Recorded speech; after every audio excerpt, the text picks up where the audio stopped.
All right, so we're going to keep it rolling. Welcome to Mr. Randy's Wine and Spirits. I am Mr. Randy, and today we're going to be doing our second final pour episode for the day. I figured go ahead and knock this one out, make some room on the shelf. That way I can hit my 3-bottle a weekend criteria. So we can go into this weekend and we can get all 3 bottles and have space on the shelves. There's a lot more shelves with a lot more space now, so I've kind of gotten carried away. But most of those are going to be processing with a few of my favorites or stash, ones that have been discontinued, limited annual releases, and such and so forth. But today we're going to be doing the final pour episode of the Glen Moray. If you're new to the channel, hello, welcome, come on in. Always glad to see new people joining and conversating. Please conversate. Hit me up in the comment section. Love to know your feelings. If you're watching the video, even if you don't watch the whole video, just drop in the comments. Give me a thumbs up. Give me a heart. Give me a little glass, whatever it is. Just let me know that you actually watched the video. That's what's more important. The conversations that we have, the connections that we have. That's the most important thing in life. So let's do it. Today is the final pour episode of the Glen Moray. It took me a while. I've been trying to savor this, but we have a schedule to keep, people. This is the Speyside Single Malt Scotch Elgin Classic. Peated single malt, 40% alcohol by volume.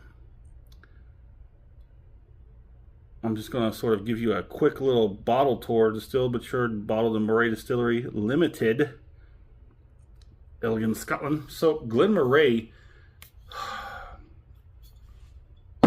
Can we talk about this for just a second? I'm sorry, it's going to add a few minutes to the video, but we have to talk about it. Glen Moray is a line of spirits, Scotch, grossly underappreciated, grossly unpromoted, has so many expressions and offerings down their line. I'm trying to be positive and nice about this, but you're a fool if you don't try it. It's not going to have, like, there's a couple of expressions which I did not care for that they had, but man, oh man, some of these are spectacular. They will blow your socks off. They will blow your barn doors off. Mickey, abso-freaking-lutely.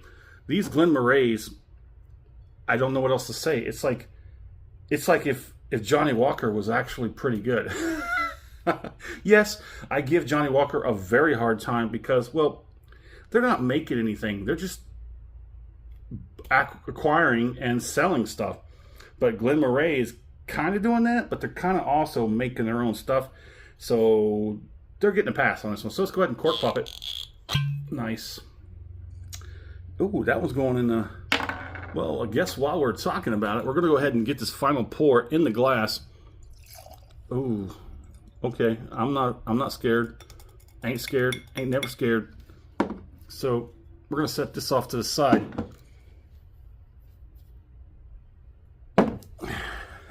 Gonna have to move you because we moved away from the fishbowl, went to the Dollar Tree and got a couple of these glass things. I removed all the generics, so these are all one way or another. They are Four Roses, wine corks, Apothic, Jack Daniels. What was that one? Oh, that's the Azul, Luna Azul. Yeah, see? All the ones that have some kind of design or stamping from the actual distiller are going in this glass. And they're going to go on the shelf. Ooh. All the generics and all of the ones that I purchased off of Amazon to, you know, initially get me through these like little accidents where the corks and whatnot break, those are now excommunicado, like this one. That's just going in a bin somewhere. But the Glen Moray, let's get back on track, y'all. Final pour episode, Mr. Randy, this 3-part series, final pour episode, off the rip. Get it home, crack it open, share my first pour and impressions with you because, gosh darn it, I love you. Part 2, full review. Dos. We're going to drink it down halfway. Well, we did that, but you know what I'm saying. We're going to drink it down halfway, cork it, put it back on the shelf over there. We'll let it sit for a week and a half while I go online. I find as much information as I can, bring back something to share, We drink it, I score it, we continue to drink it because part 3, final pour, where we're at today, we'll have our final pour and compare it to everything in between. On the nose, ooh, it's staunchy. It's staunchy. It's marinated Band-Aids and like iodine, and this is what the stuff that really turns away all the weaklings that try to think that they're Scotchmen. This stuff ain't easy, but it's delicious. As far as I'm concerned, it's delicious. I had that the SDR Kilchoman. I still have trouble pronouncing that. I haven't had a second one since, and I feel a certain way about that. I want to try another one. If you have an option or a suggestion of which Kilchoman I should try next, because the SDR rubbed me the absolute wrong way as my first staunchy peated whiskey. I wasn't in a space to appreciate that. But oh, I am now, because you can see it's a Glen Moray. Okay, it's a Speyside. It's an Elgin Classic. It's a peated single malt. And Glen Moray is pulling this off beautifully. Yes, from first pour to final pour, it barely steps down.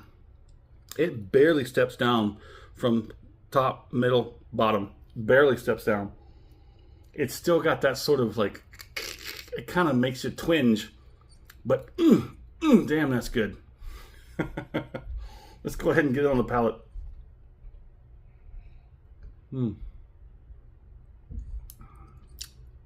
Taking a step back to the nose.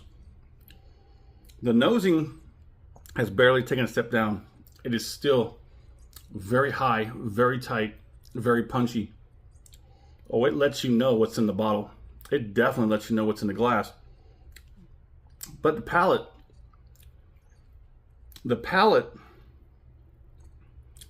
as I was drinking this from the halfway down to the final pour, every single one of these pours was like, it sort of hit that mouth, hit that palate and go, but ooh, it hurts so good. It hurts so good. This is definitely going to bring me back to the next Glen Moray. I'm not quite sure which one I'm going to get. I do believe they have another one of these. It's a little bit different. I think it's an Elgin Classic, but it's not like it's not a peated. I think they leave the peat out of the other one. Man, oh man, there's a lot down this line. There's some that are crazy looking. I got some pretty good stores here in San Antonio. Whew, they got stuff I've never seen before, never heard of. And then they go even further down a line. I thought there was only maybe 5 of these. No. There's at least like a dozen. Let's go ahead and get the second one on.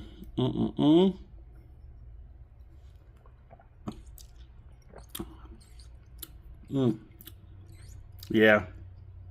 It's got some good viscosity. Transfers well to the mouth. The flavor profile does fall a little short.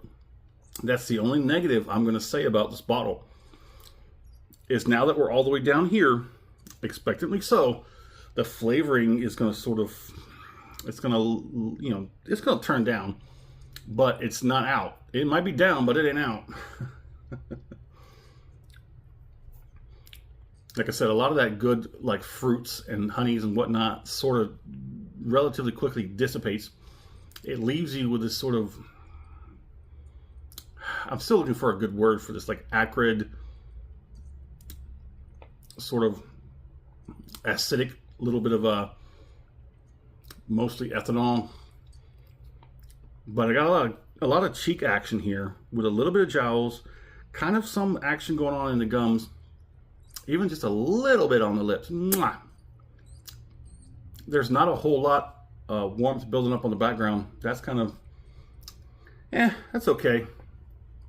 This has been a very bright, shiny, stingy, nummy experience. And for the $30 to $40 range, I think it's more closer to 30. Well, it was for me, but then again, I do have extra discounts. I have membership VIP and whatever that is, because Mr. Randy has spent stupid amounts of money in the past year. Acquired many points, jumped up several levels on all kinds of membership stuff. But on average, this is between a $30 and $40 bottle, depending on where you get it, taxes you may pay in your state, so on and so forth. 10.5 minutes. Sorry about that. Let's go ahead and let's roll on, shall we?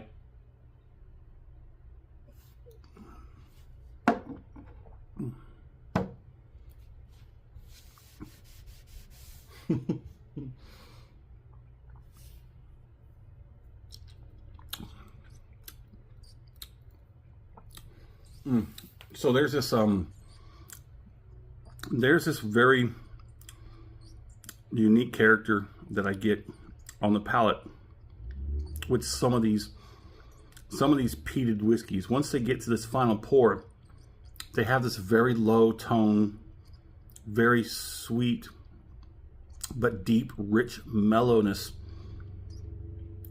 that comes in right after that initial light fruit, and all that fruitiness and honeyness sort of dissipates within the first few seconds. There's this sort of low rolling beautifulness. I can't explain it. I don't know what it is. I hope to nail that sucker down sooner or later. But it's some of these peated whiskeys, once they get down to this final pour, and you have that final finish, and that just hangs for like a minute, and it's so beautiful. Now the gums, man, the gums are crack-a-lacking. They're all sparkling. Why is it all in the gums? Second, you get the cheeks. The cheeks are probably a step or two down from the gums. Wow, that's nice.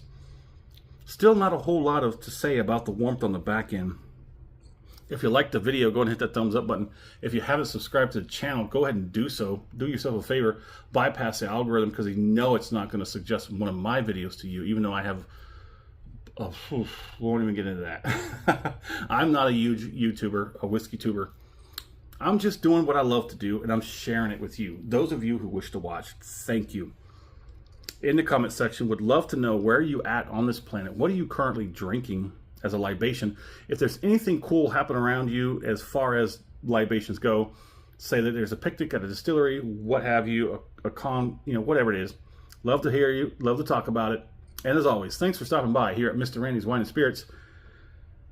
I love Glen Moray.